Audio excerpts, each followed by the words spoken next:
Hello mindful foodies, Inga from Health Origins here. So today an exciting recipe.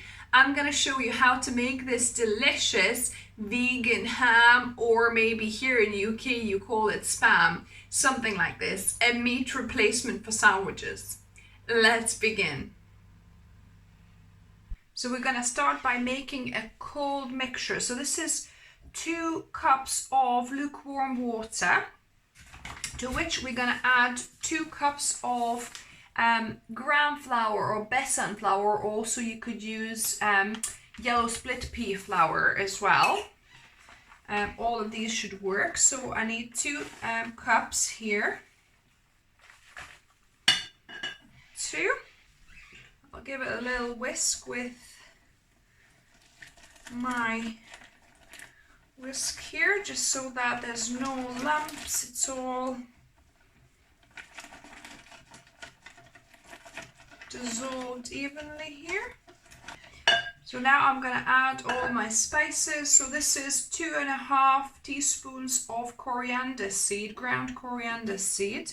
Then I've got some salt, so I need about 2.5 or 3 teaspoons. So 1, 2, we'll do 2.5. We'll do a heaped 1/4 teaspoon of nutmeg here, or you could grate half of fresh nutmeg in here. Then I'm going to do a good pinch of white pepper, but you could grind some black pepper. I'm just trying to use up this white pepper, so I'm going to just do a bit of a pinch of that one.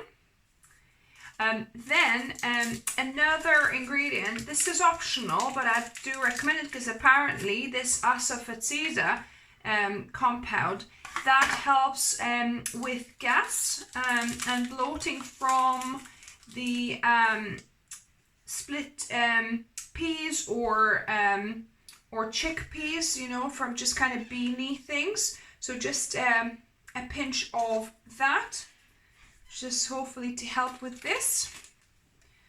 I'm gonna give this a mix. Then to give it nice kind of pinky ham color or sausage color, I'm gonna add about 2 to 3 tablespoons of beetroot juice that I happen to have from baking beetroots, like slow roasting beetroots today. But you know, if you don't have that, you could just use a teaspoon or 2 of beetroot juice powder as well to color this. So just whisk it up. Wow, it's proper gone proper red or pink. I think it's not going to be as pink as we gonna bake it, plus we've got to add our Okara as well. And here I've got 1/2 cup of coconut milk. So this is what I took off from the top of the tin, you know, the cream that settles off the top. So this is 1/2 cup of that. So this is, instead of original recipe specified sunflower oil, and obviously here on the channel I'm not using any oils. So this is just a bit of natural fat, coconut fat, to just help with distributing that flavor and giving it that kind of ham taste and texture.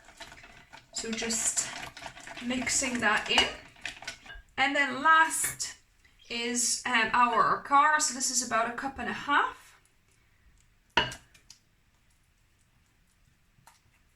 So depending on how wet your Okara is, so this one is not super wet, but if yours is much wetter, then perhaps you might want to reduce the water in here to maybe 1.5 cups or 1.75 cups instead of 2 cups. So just try and give it a whisk to get rid of any, still see some lumps here, so I'll try and get rid of them. So there we go. So the mixture is ready now. I need to get a couple of cups of water to boil. So I've got 2 cups of water to a boil, and I'm gonna pour this in while mixing. now I'm gonna get this to a boil, and I'm gonna be boiling it for about 10-12 minutes until basically it's kind of cooked through and thickened up. So as you can see, the mixture is getting to the boil, but make sure you constantly mix. As you can see now, it's a bit lumpy at the bottom there. So yeah, so just make sure you keep on mixing when this heats up so it doesn't stick to the bottom and is nice and smooth. So yeah, definitely keep on mixing every so often. And don't have it on very high, have it on medium, kind of low, the heat. As you can see now, it's really thick, but you need to keep on cooking because that besan flour, that chickpea flour, really needs quite a bit of cooking. Keep on cooking, keep on mixing for I would say at least 12-13 minutes in total after it starts boiling.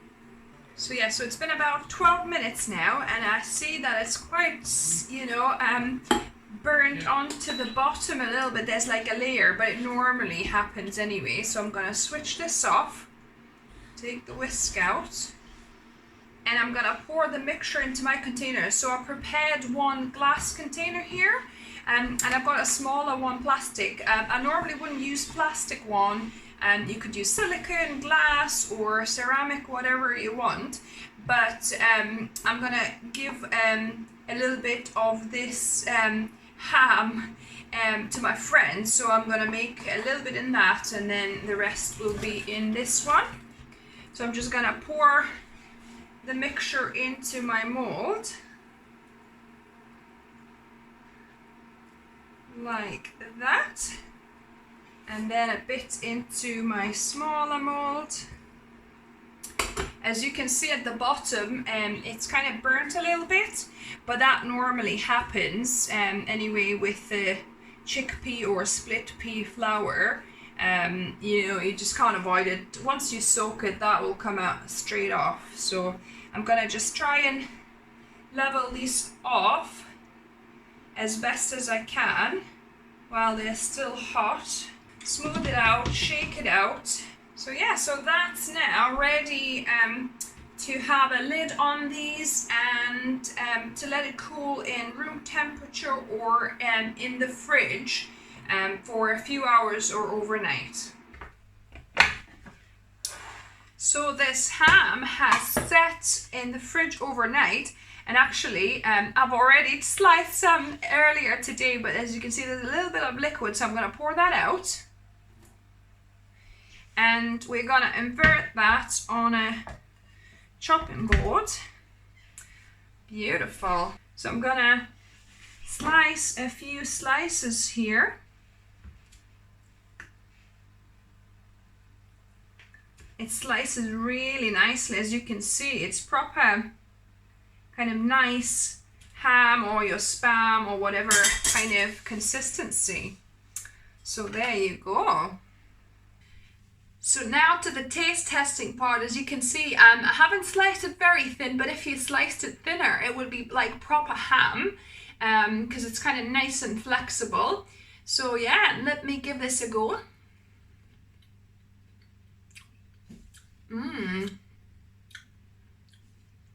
Really good, guys. It's got that kind of umami flavor. Really good. Maybe next time I might even add a little bit like barbecue sauce as well.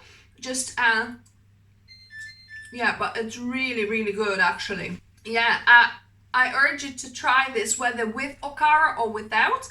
I'll put the recipe ingredients for both with and without Okara. Let me know what you think about it. Give me a thumbs up if you like the video.